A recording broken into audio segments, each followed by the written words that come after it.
Buenos días, mi nombre es Emerson Adrián Franco Herrera, del grado 1003 y les voy a exponer sobre el modernismo y la generación del 98. El modernismo fue un movimiento literario fundamentalmente poético desarrollado entre el siglo XIX y el XX. Se enfocó principalmente en la perfección del lenguaje. Se destacó por su interés en romper con los estilos tradicionales, por la búsqueda de nuevas formas de expresión y de estética, inspiradas en la naturaleza y contrarias a los elementos de la revolución industrial. El modernismo, en términos generales, es un movimiento artístico y literario que alude a un gusto por la novedad y a un distanciamiento de las propuestas artísticas del pasado que se consideran atrasadas. El modernismo literario se caracterizó por ruptura de reglas anteriores. El modernismo literario vino a romper con los estereotipos de rima y métrica que habían predominado durante tanto tiempo después de la colonización española. Cosmopolitismo. El poeta es ciudadano del mundo, está por encima de la realidad cotidiana, actitud abierta hacia todo lo nuevo. Correspondencia de las artes, aproximación de la literatura hacia la pintura, la música, la escultura. Gusto por los temas exquisitos, pintorescos, decorativos y exóticos. Se constituye como temas de la mitología, la Grecia antigua, la Oriente, la Edad Media, etc. Práctica del impresionismo descriptivo, descripción de las impresiones que causan las cosas y no las cosas mismas, renovación de los recursos expresivos, supresión de vocablos gastados por el uso, inclusión de vocablos musicales y de uso poco frecuente, simplificación de la síntesis, aprovechamiento de las imágenes visuales, etc. Principales autores. Los representantes del modernismo pertenecen a una corriente artística y literaria que buscó transformar la literatura mediante la innovación y la crítica a las anteriores escrituras de la época victoriana. Surgido a finales del siglo XIX e incluso del siglo XX en Hispanoamérica y Europa, los autores de este movimiento quisieron influir en la sociedad materialista y vulgar de la época y destronar a los autores y poetas realistas y naturalistas. Entre los más destacados encontramos a Rubén Darío, considerado como el iniciador y máximo exponente del modernismo latinoamericano. Nace el 18 de enero de 1867 en Nicaragua. Su obra abrió las puertas literarias de España e Hispanoamérica hacia el exterior, endulzando el mundo entero con una prosa diferente, abierta, simple y llena de símbolos y metáforas.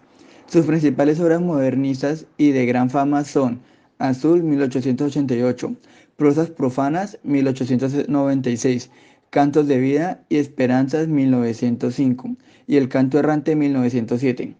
Con una poesía bella y culta, Azul es catalogada como la primera gran obra modernista debido a las constantes críticas a las estructuras sociales burguesas.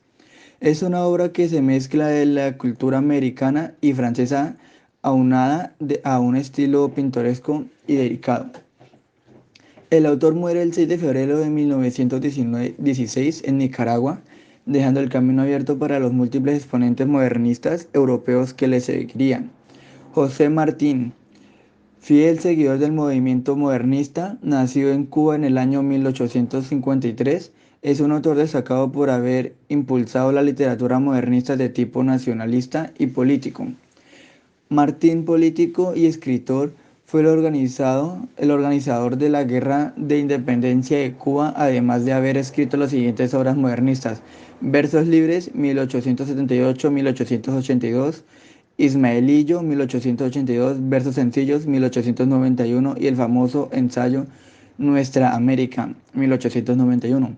Con su obra Versos libres, el autor clama por la poesía real de tipo original que nace de las extrañas y de los más profundos del ser, siendo una de las principales obras modernistas de Hispanoamérica. El autor fallece en el año 1899 en Cuba, siendo recordado como una de las figuras literarias cubanas más importantes de su época.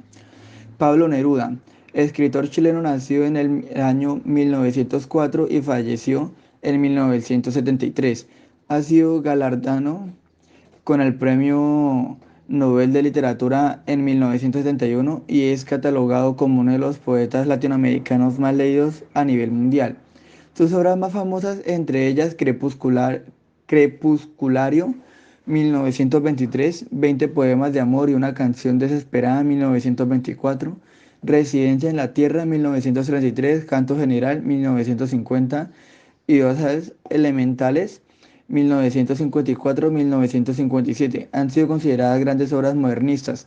Su poesía se caracteriza por exaltar la sensibilidad sobre la razón adoptando elementos del parnasianismo francés, a la vez que utiliza múltiples comparaciones, metáforas y simbología, tanto naturales como mitológicas. Además posee un toque de sensualidad clásico que lo han permitido formar parte de los precursores del movimiento modernista. Contexto histórico del modernismo. El modernismo profesa un potente desacuerdo con la cultura burguesa imperante en la época, lo cual hace el movimiento un heredero del postromanticismo del siglo XIX. Similar a las corrientes artísticas del Art Nouveau, Francia y Bélgica, Modern Style, Inglaterra, Secession, Australia, Jugendstil, Alemania, Liberty, Estados Unidos y Floreale, Italia. Según algunos teóricos, el modernismo no fue solo un movimiento literario, sino también un reflejo artístico de una vertiente mucho mayor, una crisis espiritual de Occidente que inició con el siglo XX y duró hasta la Primera Guerra Mundial. Dicha crisis consistiría en el deseo de la creación de origen de un mundo inarmónico e inestable, y coincide con la implantación definitiva del capitalismo como modelo económico y social, así como la decadencia de las monarquías y los grandes imperios, la mayoría de los cuales se disolverían durante el siglo XX. Amor, llegado que hayas a mi fuente lejana, cuida de no morderme con tu voz de ilusión, que mi dolor oscuro no se muera en tus alas, que en tu garganta de oro no se ahogue mi voz. Amor, llegado que hayas a mi fuente lejana, se turbión que desuella, se rompiente que clava. Amor, deshace el ritmo de mis aguas tranquilas.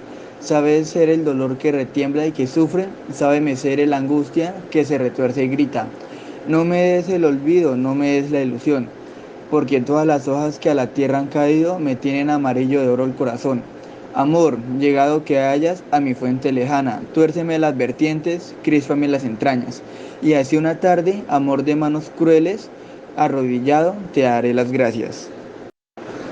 Generación del 98 es el nombre con el que se conoció un grupo de escritores que, nacidos en fechas cercanas y movidos por un acontecimiento de su época, se enfrentan a los mismos problemas y reacciones en modo semejante ante ellos. También llamada Generación del Desastre, en alusión a la pérdida de Cuba como colonia española, se abocó, entre otras cosas, a resaltar la belleza del sobrio paisaje castellano y a desarrollar una renovación estilística que omitió la retórica del siglo XIX. Es reconocido por todos los como guía espiritual Miguel de Unamuno. La generación del 98 se caracterizó principalmente por emplear un lenguaje castellano sencillo. Los escritores del movimiento reemplazaron la retórica recargada y de difícil interpretación por frases concisas y simples, en las que se destacaba el contenido sociopolítico por sobre la belleza del estilo y del arte literario. El uso de un lenguaje simple no resultaba impedimento para transmitir contenidos complejos y revolucionarios para la época. Predomina la prosa, las novelas y los ensayos, aunque conviene destacar la importancia de los ensayos, usados para expresar tanto el ideario ideológico como las innovaciones estilísticas. Sus modelos fueron Nietzsche, Schopenhauer, Kierkegaard, Allan Poe, Ibsen. Se separan del realismo español anterior. Tienen un estilo sombrío, directo, poco retórico, muy cuidado y exigente, frases concisas y breves. Otras características son características ideológicas. Esa generación se caracteriza por la crítica social y la denuncia de las situaciones de semiesclavitud en que se encontraban los jornaleros atados a la latifundista. Intenta cambiar España. Quizá el género que más utilizaron fue el ensayo, renovando la novela, la poesía y el teatro. Características literarias. Su afán reformador hace que adopten un determinado estilo literario para exponer sus ideas. lenguaje sencillo y expresivo que rompe con la retórica recargada de la época, vocabulario apropiado con el fin de reflejar de la forma más justa posible lo que se requiere expresar. De ahí que abunden palabras cultas, extranjeras y populares. Predominó de la oración simple, concisa y breve, evitando los párrafos largos y la sub- subordinación. Algunos autores más relevantes fueron Miguel de Unamuno, 1864-1963. Considerado el maestro y guía de la generación, su pensamiento se centra en la preocupación existencial del individuo y por la angustia como una condición trágica del ser. Así como el tema de la inmortalidad y la personalidad humana, a veces lo hallamos como un agnóstico que sin embargo busca a Dios. Su obra más importante fue Niebla. Se trata de la obra más importante de Unamuno, publicada en 1914, que marcó un hito en la literatura española por su originalidad que motivó al autor a bautizarla Nivola en vez de novela. Ángel Ganivet, al lado de Unamuno, fue uno de los iniciadores de la generación. En su obra Idearum, interpretación del espíritu, el carácter, el pasado y el porvenir de España, concluye las causas de la decadencia española. José Martínez Ruiz fue un escritor español perteneciente a la generación del 98 que cultivó diversos géneros literarios, la novela, el ensayo, la crónica periodista y la crítica literaria, y en menor medida el teatro. La ruta de Don Quijote en 1905 es posiblemente el libro de José Martínez Ruiz Azorín, 1863-1967, que mejor puede considerarse en volumen de crónicas periodistas. Entre 1876 y 1900 España vivió un periodo en el que convivieron la vieja España imperial, otra que buscaba la estabilidad política y por último una que intentó un ingreso al europeísmo y la modernidad democrática. Además, la guerra hispano-estadounidense supuso la pérdida en 1898 de gran parte de las colonias de ultramar, Cuba, Puerto Rico, Filipinas, Guam. La generación de que creció en este contexto comenzó a preguntarse por la naturaleza de su país, por lo que era y por lo que debería ser. España experimenta la decadencia total no solo política, sino también en lo social, económico, moral y espiritual. Se analiza la crisis conturbados, inquirieron las causas de este desastre catastrófico, buscaron a los culpables y se agotaron en acusaciones y en furor impotente. La insatisfacción con todo lo que les rodeaban se confundió con la insatisfacción nacional y en ella hallaron estímulos para su afán revisionista y numerosas interrogantes que los inquietaban, artísticas, filosóficas, históricas y personales. Todas estas se fueron en una sola, que es España. Entonces una nueva generación se levanta y mantiene como única visión elevar a España y ponerla a la par de otras naciones europeas. Toman entonces la decisión de europeizar a España y luego españolizar a España. Mientras iba así hablando consigo mismo, cruzó con Eugenia sin advertirse siquiera el resplandor de sus ojos. La niebla espiritual era demasiado densa, pero Eugenia, por su parte, sí se fijó en él, diciéndose, ¿quién será este joven? No tiene mal porte y parece bien acomodado. Y es que, sin darse clara cuenta de ello, adivinó uno que por la mañana la había seguido. Las mujeres saben siempre cuando se les mira aún sin verlas y cuando se les ve sin mirarlas.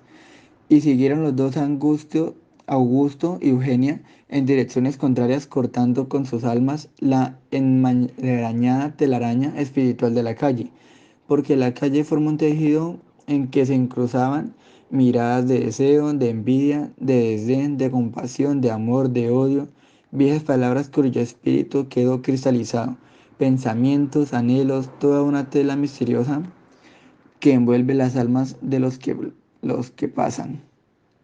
El amor procede del conocimiento, y este mata a aquel nihil volitum quin praecognitum, me enseñó el padre Saramillo, pero yo he llegado a la conclusión contraria y es que nihil cognitum quin praevolitum, conocer es perdonar. Dicen, no, perdonar es conocer, primero el amor, el conocimiento después. Pero, ¿cómo no voy que me daba mate al descubierto? Y para amar algo, que basta? Vislumbrarlo. El vislumbre, he aquí la intuición amorosa, el vislumbre de la niebla. Luego viene el precisarse, la visión perfecta, el resolver la niebla en gotas de agua o en granizo, o en nieve o en piedra. La ciencia es una pedrada. No, no, niebla, niebla. ¿Quién fuera águila para pasearse por los senos de las nubes y ver el sol a través de ellas como lumbre nebulosa también?